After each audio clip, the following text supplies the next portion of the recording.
What's up guys, and welcome back to another video. This is kind of a part 2. For anybody that's seen the previous video, you're probably gonna notice that I'm wearing the same t-shirt. Is because I'm recording these videos one after another, but I did wanted to make them as 2 separate videos because the subjects aren't really related that much, and I wanted to make it more obvious for people that are interested in a specific information, just to get that information and not do one of those 22 minutes type of videos where I'm talking about the entire history of the world.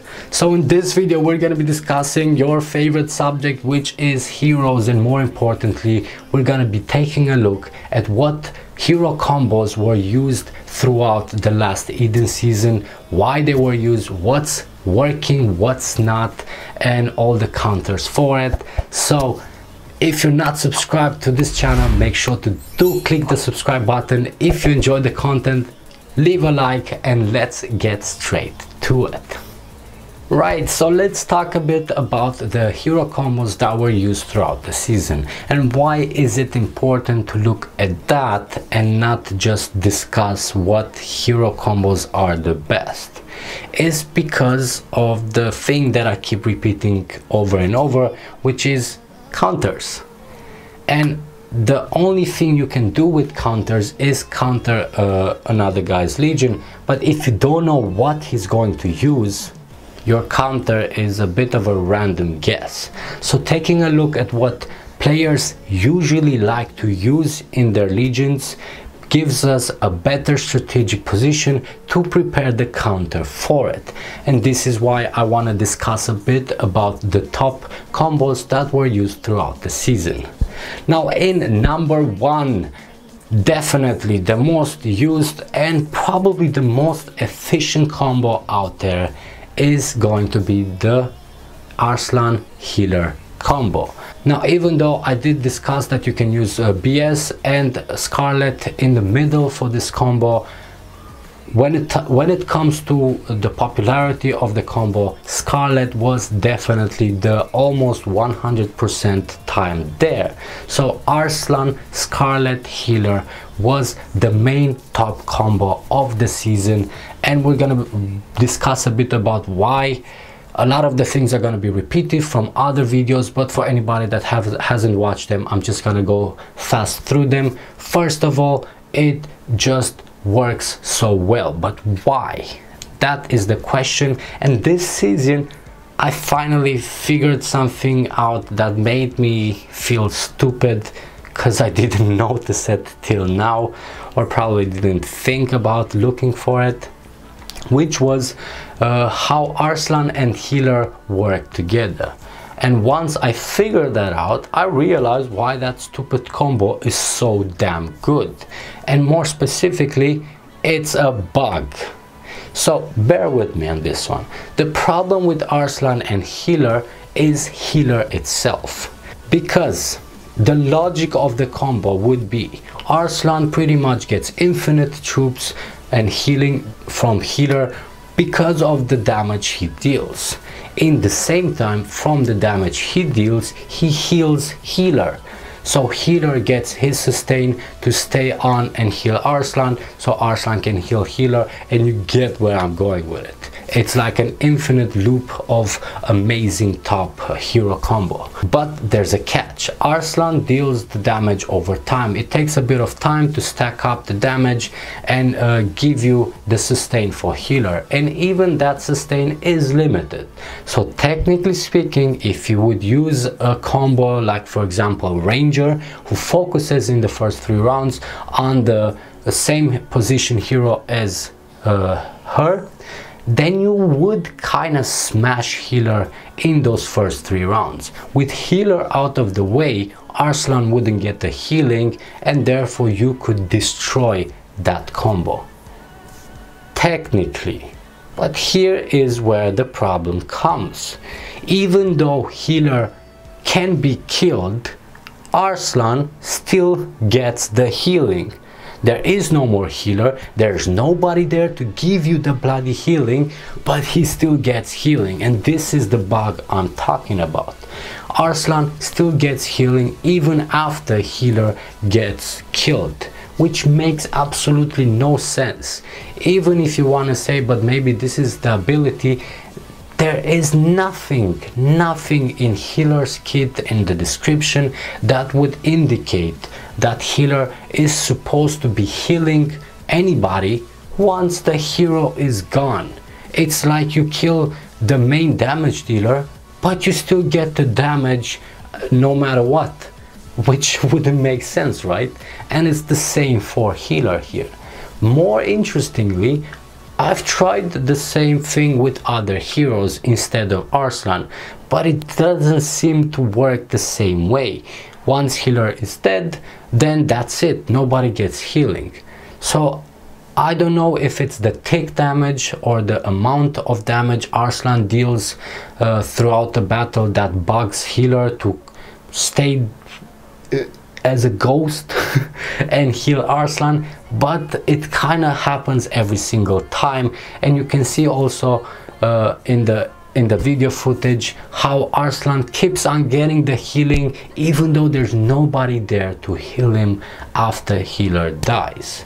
And that's pretty much what Arslan healer combo, why this combo is so OP, is because it's bugged.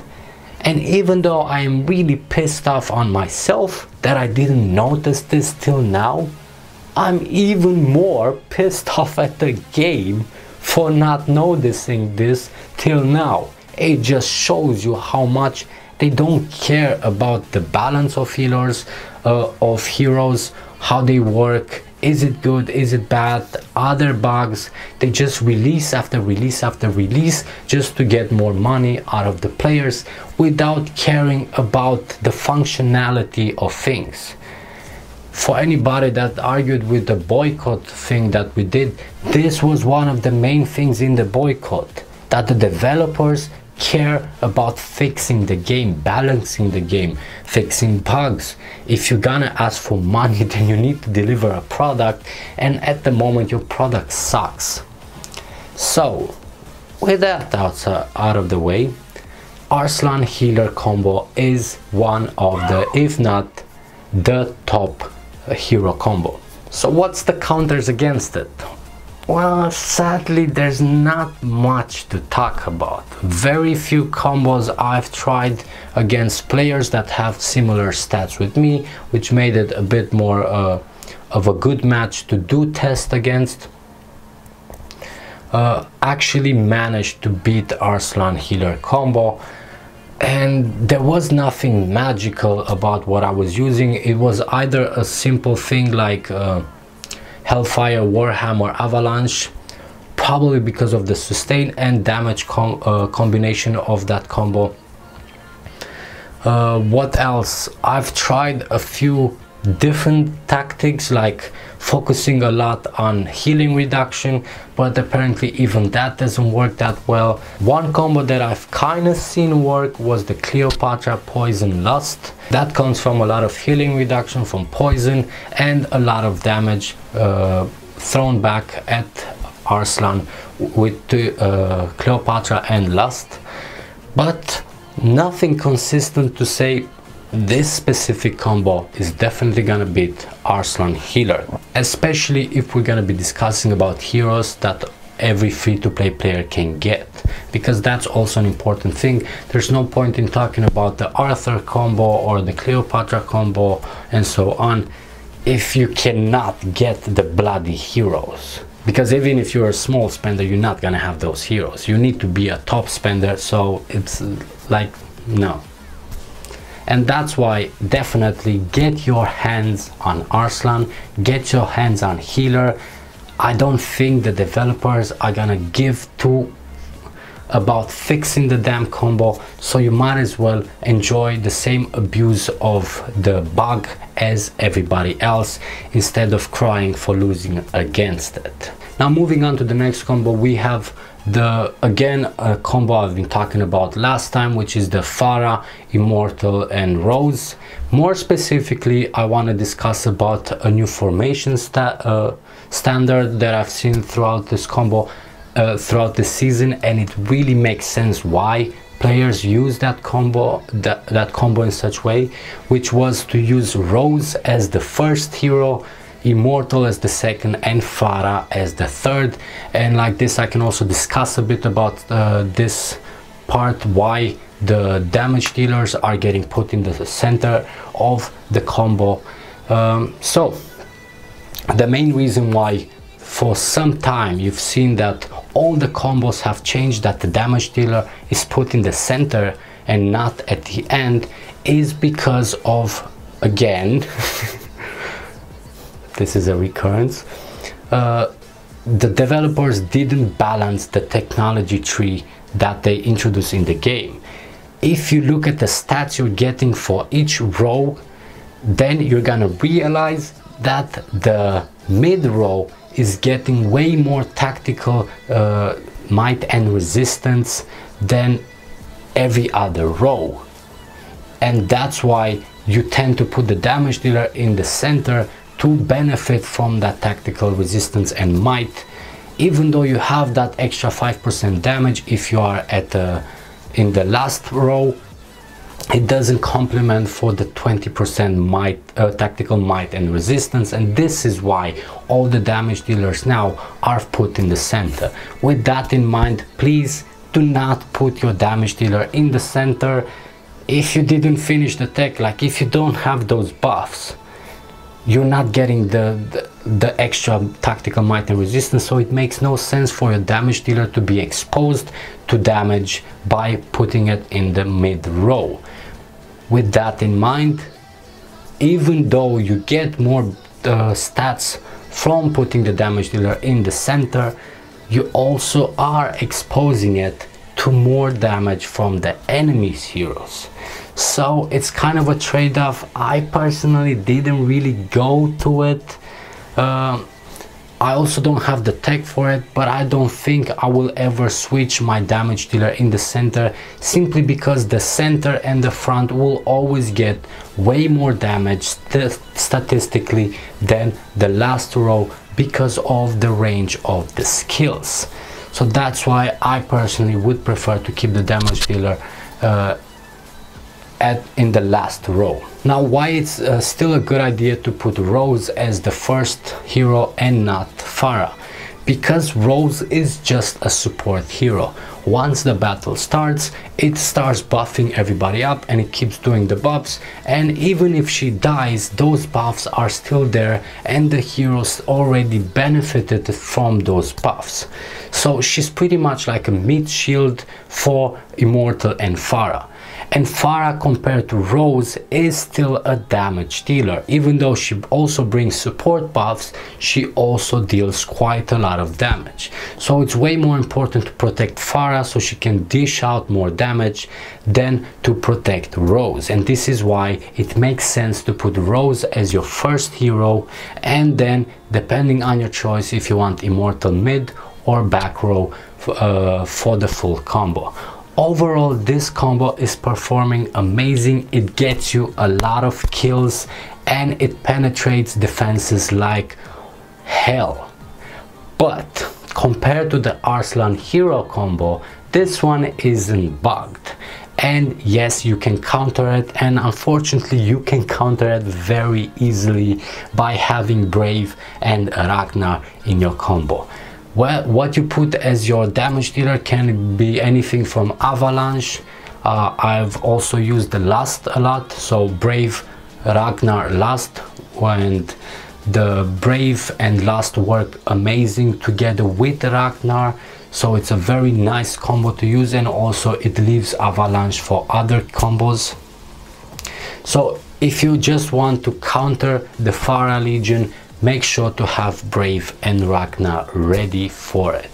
Also, another thing that I've noticed this season, not a lot of people are using archers anymore, probably because of how well, easy it is to get the Farah combo, and therefore just focus on cavalry. You have so many more combos by the cavalry than you have by all the others, so it makes sense to just focus on that, because it's much easier to focus specialty points just for one troop type than to focus on all of them. But if you do have the points for other troop types, then I would definitely go first cavalry, second for the footmen because of the Arslan combo, and third obviously also the archers. And for archers you have different variations. I've seen a lot of people using Rose Warden Ranger, which no, it's not an archer, I know, but I just wanted to throw that out first. But again, it's very, very bad against the Arslan combo, which is contradictory to what we were discussing at the beginning. For the archers themselves, nothing works better than Rose, Sakura and Spectral. This for me is the top archer combo that you can get. But if you're already using Rose into the Farah combo, then you can always substitute with something like Immortal or Defender, and still get very decent results from the combo if you just want to use archers separately to all the other combos. For the defense legion, I stick to what I've been using till now, and it seems to be doing an amazing job, which is Bleeding Stead Warhammer Lust. It's just such a good general combo against a lot of others, and even when it loses, it manages to deal a lot of damage while not losing a lot of troops. So I definitely love using that as my personal favorite in defense. When it comes to Avalanche's combo, I've been using throughout the entire season pretty much the same one, which was Hellfire Warhammer Avalanche. This for me is the top Avalanche combo. I've seen a lot of Clid Hellfire Avalanche. For anybody that wants to use that, it's definitely an amazing combo. It can definitely be top combo, but I've had mixed results against it with Hellfire Warhammer Avalanche. So personally, I cannot say one is better than the other, but it definitely works if you have Clid instead of Warhammer. I personally don't have him, so as an alternative, my combo at the moment is Lawman Hellfire Avalanche. Therefore I can use Warhammer in my mixed legion, and together with that I have the Farah combo and one archer combo. But overall, what I love to do is always focus on my main legion. Unless I have to defend multiple points and do multiple things at once, whenever I am hitting reinforcements from the enemy, I always use my main legion, which currently is either the Farah combo or the Hellfire Warhammer Avalanche. And if I run out of stamina, I just swap the heroes to the next legion so I can continuously use my top hero combos. And with that in mind, guys, this is pretty much the summary of the top hero combos that I've seen throughout the season. I hope it helped you out. If you did, make sure to leave a like, as it does help me out. If you haven't subscribed already, make sure to do so, not to miss out on the next videos. But with that said, thanks again for checking in, and I'll see you guys in the next one.